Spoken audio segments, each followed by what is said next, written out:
Mesdames et messieurs, je ne peux malheureusement pas participer au 3e symposium Luzerne, mais je tenais par ce message à marquer l'importance donnée et le fort engagement du ministère en faveur de cette filière. Avec 70 000 hectares cultivés, 6 500 producteurs et 12 coopératives, vous êtes au cœur des grands enjeux de nos sociétés. Environnementale, climatique et de souveraineté alimentaire. Et évidemment de décarbonation. La filière Luzerne contribue en effet à la transition de nos systèmes agricoles. Fixant l'azote de l'air, elle contribue à la réduction des apports d'engrais azotés et des émissions de gaz à effet de serre.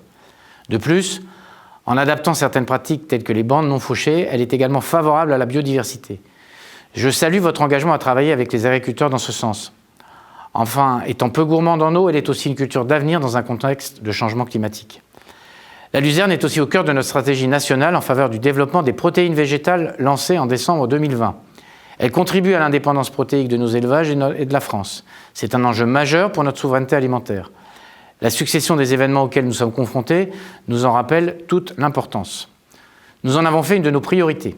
Ainsi, des soutiens inédits ont été déployés au niveau national dans le cadre du plan de relance dès 2021 et de France 2030 à compter de 2022.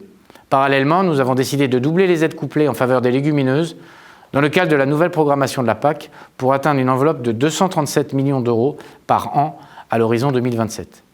Par ailleurs, la Luzerne peut également être valorisée dans l'écorégime pour répondre à l'enjeu de la diversification des assolements. En outre, le dispositif de programme opérationnel a été ouvert aux filières protéines végétales avec une enveloppe de 23 millions d'euros en fin de programmation. Je tiens à saluer l'implication de la filière dans l'élaboration des programmes opérationnels de la PAC pour le secteur des fourrages séchés.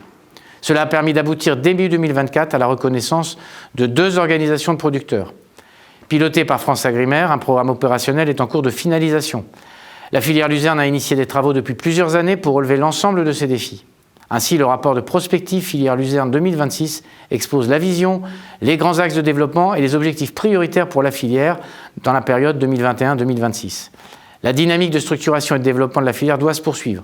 L'État va poursuivre ses engagements afin de le soutenir.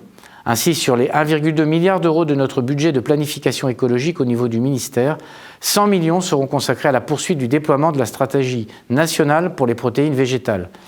Il s'agira de financer l'investissement de matériel, la sélection de projets collectifs et structurants et de poursuivre des efforts de recherche et de développement dont vous avez tant besoin. Je compte sur la forte implication de la filière dans ce cadre, à l'image des actions conduites ces dernières années.